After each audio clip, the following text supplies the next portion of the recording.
Good afternoon, madam. I'm Kionish. I'm going to talk about the psychopathy, homicide, and sexual offending through the Chee Gaik case, a tragic event that highlights how forensic psychology helps us understand offender behavior and support justice. Learning objective. By the end of the presentation, you will understand how forensic psychology supports homicide investigations, especially through real cases like Chee Gaik. We will explore key offender traits and profiling methods used in the field, showing how psychology helps decode criminal behavior. Finally, we will look at how these insights and impact legal outcomes and public safety in Malaysia. This case shows that forensic psychology isn't just academic, it's a practical tool for justice. What is psychopathy? Psychopathy is a clinical personality disorder, often assessed using the PCRL developed by Dr. Robert Hare. This tool scores individual on 20 items grouped into two factors. Factor 1 covers interpersonal and affective traits like superficial charm and lack of remorse, while Factor 2 includes antisocial behavior such as impulsivity and poor behavioral control. These traits are especially relevant in forensic psychology because individuals with high psychopathy scores are more likely to engage in violent and sexual crimes. They often show no guilt, manipulated others, and act impulsively, making them dangerous and difficult to rehabilitate. Understanding psychopathy helps law enforcement predict behavior, assess risk, and manage offenders more effectively. Types of homicide. Homicide is often categorized into two psychological types, which are instrumental and reactive. Instrumental homicide is planned and goal driven. The offender may kill to achieve something like silencing a victim or fulfilling a sadistic urge. This type is commonly linked to psychopathy, where the individual lacks empathy and carefully executes the crime. On the other hand, reactive homicide is impulsive and emotional triggered, often occurring in the heat of the moment, such as during a fight or argument.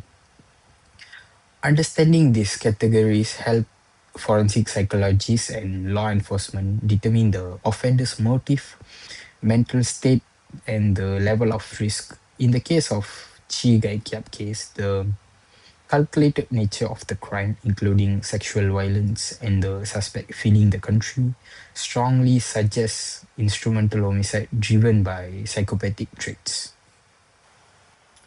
Sexual offending psychology. Sexual offending isn't just about lust, it's often about control and distorted thinking.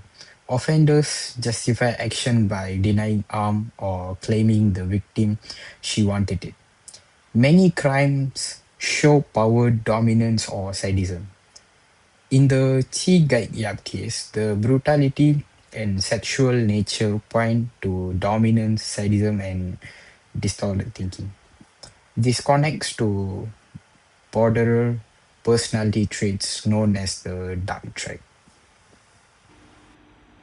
Dark trait overview. Dark trait includes psychopathy, narcissism, and Machiavellianism. Psychopathy brings collisiousness and impulsivity.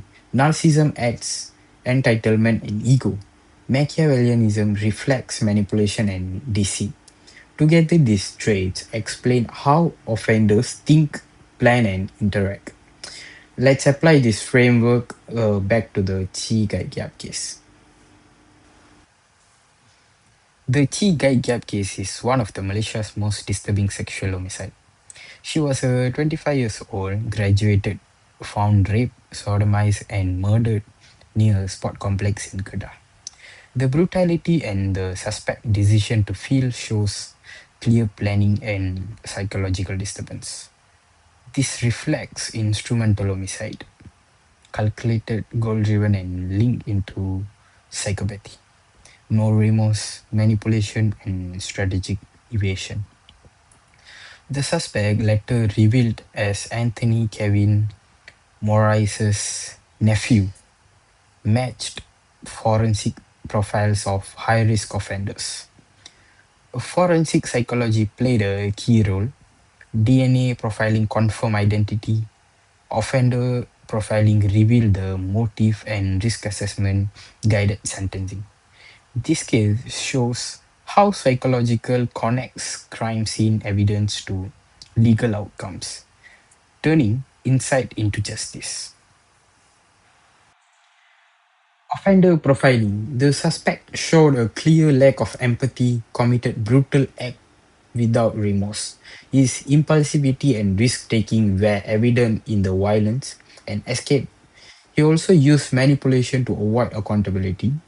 These traits reflect psychopathy and Machiavellianism tendencies, reinforcing the importance of psychological assessment.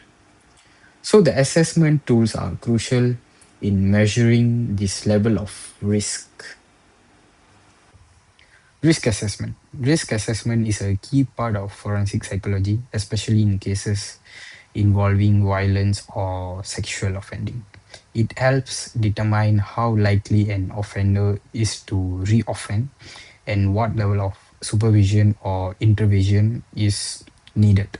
Tools like the PCLR and HCR20 are commonly used to assess traits such as impulsivity, a lack of remorse, and aggression. In the Gaik case, the offender's psychopathic traits, including calculated violence and lack of empathy, would likely result in a high risk clarification. This information is crucial for sentencing, parole decisions, and public safety planning. Investigative strategy. A strong investigative strategy was essential in solving the Chee Gaik case. First, securing the crime scene allowed forensic teams to preserve biological evidence, which later confirmed that suspect involvement through DNA. Second, victimology helped investigators understand Chi Gaikyap's background, routine, and relationship, narrowing down possible motive and offenders' profiles.